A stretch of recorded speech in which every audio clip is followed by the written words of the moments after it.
Imagine you move from a place where you lived all your life. Imagine you move and you leave all your children and wife. Starting all over again, but no one you know is around. Well, they didn't have to imagine. They built it up from the ground. How does it sound? Not easy cause it isn't.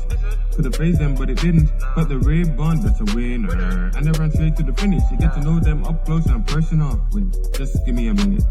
Welcome to the front row. Can I get a drum roll? Intentional.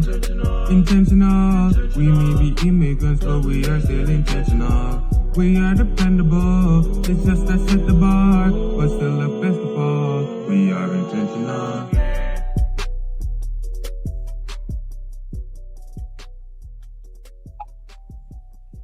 Hi, Mrs. Cole. Hi, Mrs. Jack. How are you? I'm doing good. Welcome to the Intentional Immigrants podcast. Thank you for having me. It's so good to see you after all these years. I know. You look wonderful. Thank you. You're looking great as well.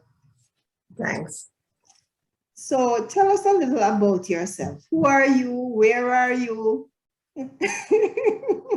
I'm becoming a person still. You know, it's been a lifelong journey. What can I say about myself? I'm a mother, I'm a grandmother, I'm a teacher, have been all my life. In whatever I do, I teach.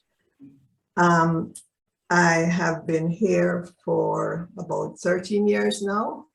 I can't believe I just said that, but it has been 13 years. 13 years since I made this move from Jamaica to Florida. Okay. Okay. All right. We want to talk today about what it is making that move, and in that transition process, what is it that you wish you knew? And those things that you think would have made it an easier transition than what it turned out to be. What do you know? Yeah, this is a really complex topic, and to be honest, I had not given it the amount of thought that I should have. I was not intentional about being an immigrant because I had never seen myself in that light. Mm-hmm. When I had to come, and I said that word deliberately, I had to come at a time when my family here needed me, especially my mother and my sister. And so I got rapidly caught up in the activities that necessitated this move and getting everything organized so I could make the move. Mm-hmm. And I really did not pause long enough to think about all the different angles. And I would say there are three major angles that someone contemplating migration should look at. And of course, these have to do with the personal angle. Who you are and how are you going to make this transition into a world where you're nobody yet. And secondly, the career and professional implications. And thirdly, the social implications. So for me, I had been traveling almost every year to visit family because most of my family had migrated ages ago. And it was a constant tussle between them saying, when are you coming? When are you coming? It's time for you to come. And my saying, well, I really have a nice little life in Jamaica. It's little, but it's nice. And I am somebody and I have a career and I have connections. Mm-hmm. So when the time came, my mother became ill and I had to make rapid arrangements to be here. I really did not consider all those angles, to be honest. I considered, how am I going to uproot myself from my job? I had been there for a considerable period of time. I loved my job. And I wasn't quite sure when I would be able to look at that aspect of things. So I just made the necessary arrangements. My daughter had come a little before me. She actually had a baby at that time. So that was a pull as well. There were many things pulling me here. Yeah. And of course, back home, there were things pushing me as well because things were difficult. The society was going through many transitions and so forth. So with all of that, I really did not tackle the questions of how migration would affect me personally. Mm-hmm. Well, when I came at first, I did not still have the time to look at those things because I was caught up in becoming a caregiver for my grandbaby and my mom and supporting the family. Mm-hmm. But after that immediate period passed, I began to realize that I really had not been intentional about certain things. I had not thought about certain things. Yeah. And I began to think about the emotional effect. I had not considered the differences between a vacation and migration.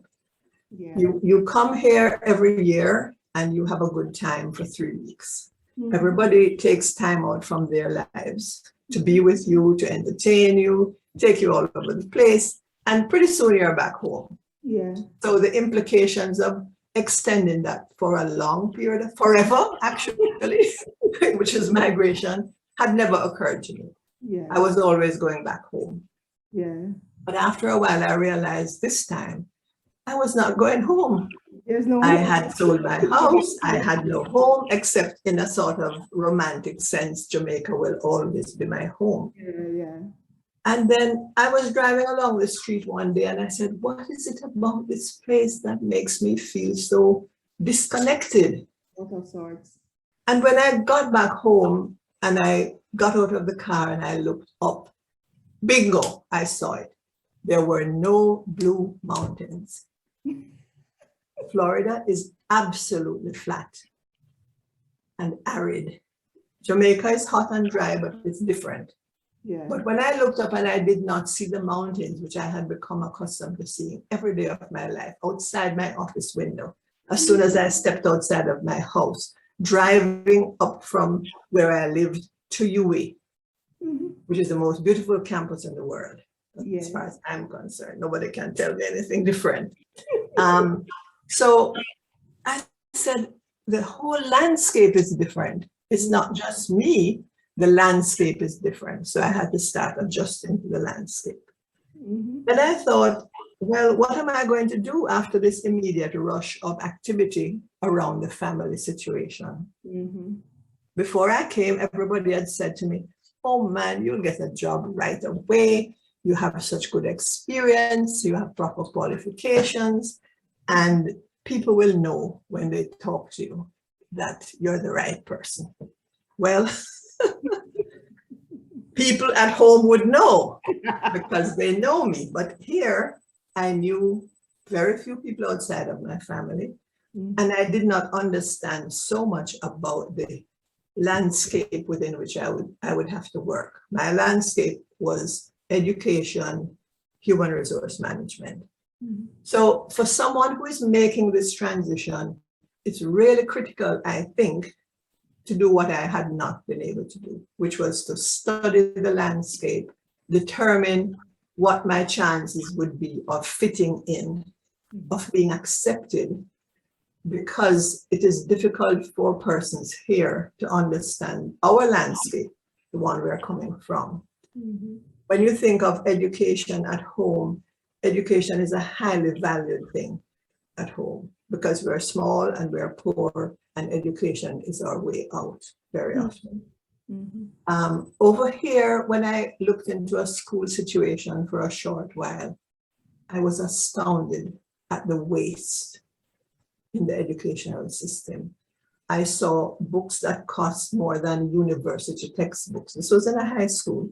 I saw books that cost more than university textbooks lying all over the floor.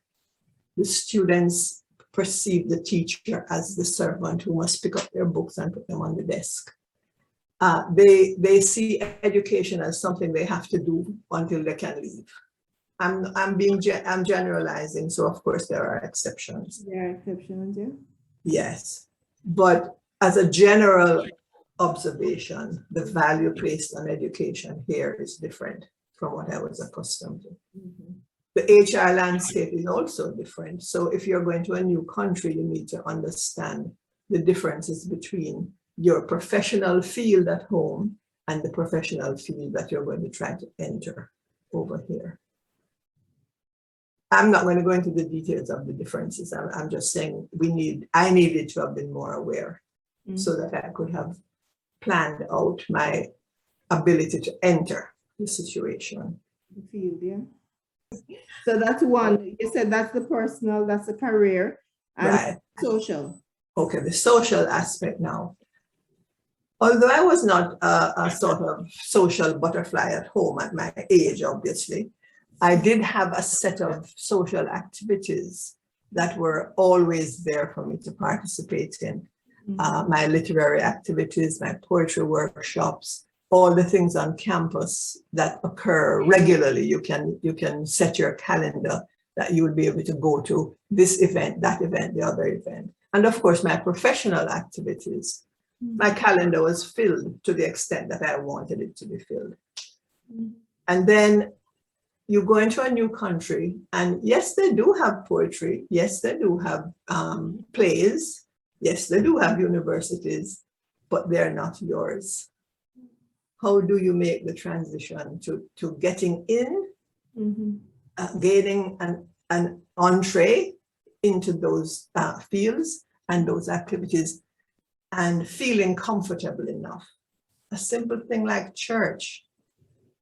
I was accustomed to a certain way of worshiping, and I came from a Catholic background, and Catholic churches are a dime a dozen where I live. But you go into the church and it's different. The singing is different.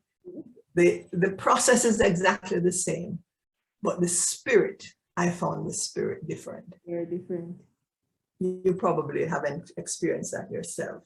I have. Very. And so, yeah.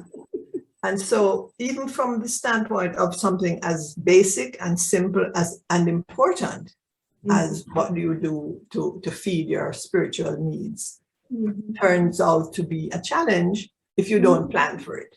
To be frank, I had never given that any thought. I had been to Catholic churches all over the world, and I attended Mass, and Mass is the same everywhere. But I did not take into account what might be the difference between the people with whom you had to interact at these services repeatedly. So socially, there was a sort of a huge change.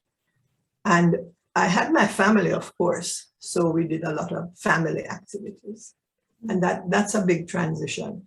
Now, I think age has something to do with it, and personality has something to do with it. Because my daughter, for example, obviously is half my age or less, made a transition. She had a lot of friends over here, although we were a bit far from them. But it's easier when you're younger, to sort of revamp your approach and try to be more adaptable. I think as we age, we become more comfortable in our own zones, and we have to learn, if we're going to migrate, we have to learn how to make those adjustments. Yeah, that is very true. As a younger person would have an easier time transitioning than somebody who's older. Because even if you come here as kids, because when I came here, one of my older daughter was 10 years old, and my younger one was 6 years old. But you find that their transition is very, very different. Right. The older one had more experience. She had more experience in Jamaica. She had her family. She had her cousins that she would see every day, right? So it was different. And when we came here, it was just the four of us. And it's still just the four of us. I mean, we've been friends now and stuff, but for her, for the older one, the transition was hard. Yes. Hard. And but by the time you get to a certain age, well, for myself, I had a core set of close friends from high school, university, and early career experiences. And I had my career colleagues with whom we had really close relationships. And so for me at that age, in my third decade, fourth, fifth, sixth decade, it's a harder transition. Yeah. I'm not necessarily a very outgoing person, but I know how to interact with people. So I thought it might have been easier, but then there was no context because I wasn't at work. and in the social environment, I really did not have any connections. So I would say for younger people, they should maintain their connections.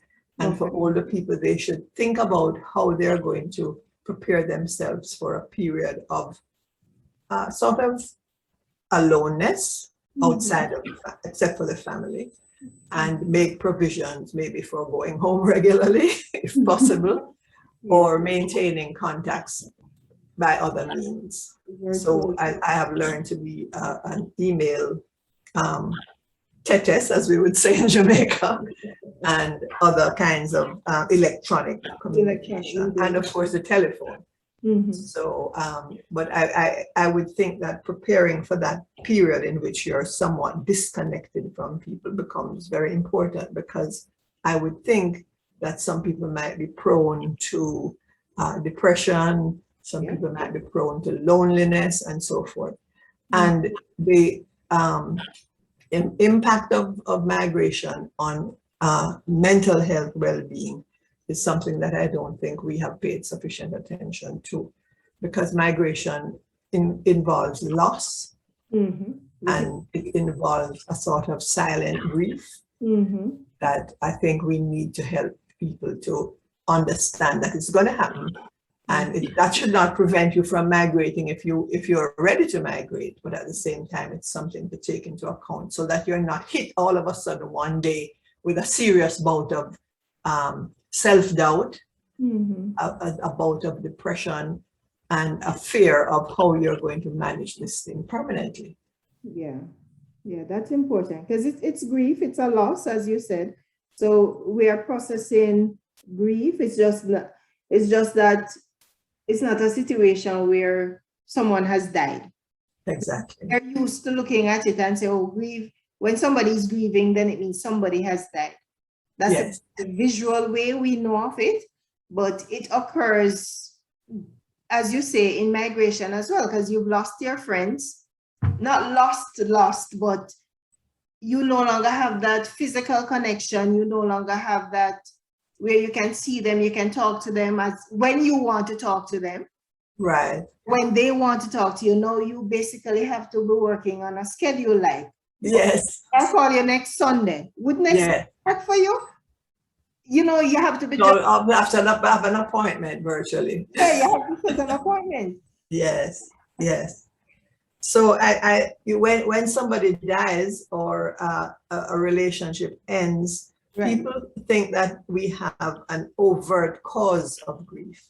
When we migrate, people don't understand. We ourselves don't understand that there is a hidden cause of grief that we might not be able to articulate in a way that others can understand. Because when people hear that you're coming, they are very encouraging. They tell you all the good things, as they should, and they try to minimize the challenges that you might face because they don't want you to feel discouraged. And I'm not blaming anyone. I'm not blaming the country to which I have come or the countries to which other people will migrate. And there are differences, but the point is that you have no obvious reason for being quote unquote sad. And yet you feel a sadness from time to time, which makes you wonder, did I do the right thing? And when you begin to wonder that, you begin to question your judgment, and you begin to wonder if you knew what you were doing. And that is the beginning of self-doubt and all these fears that you have made the wrong decision. Which, I mean, from time to time it comes, it's not sitting on you. It's not sitting on me every single day, but often enough to make me realize I ought to have given more thought to that aspect of it before. Okay. And if you're not careful, you could almost feel ungrateful, because here you have this opportunity that so many other persons want to have and would love to give anything to get this opportunity, and you have it, and you're not ecstatic. You're not ecstatic. Yes. Yeah, you're not grateful enough for it. Yes. And you see, we have all been conditioned in our small countries to believe that the first world is the place to go to in order to fulfill your dreams. So if you apparently have fulfilled your dreams by getting to the first world, who are you to be unhappy? Who are you to complain? Yeah. And I don't know that we understand enough about the differences between the conveniences of living in the first world and the absence of essential things for our inner well-being. Yes. So we have left some of those essential things at home, and we are trying to replace them with the conveniences and the advancements of the first world. Well, I have to say that I've often found myself asking the question, is this really the first world? Are we really so far behind?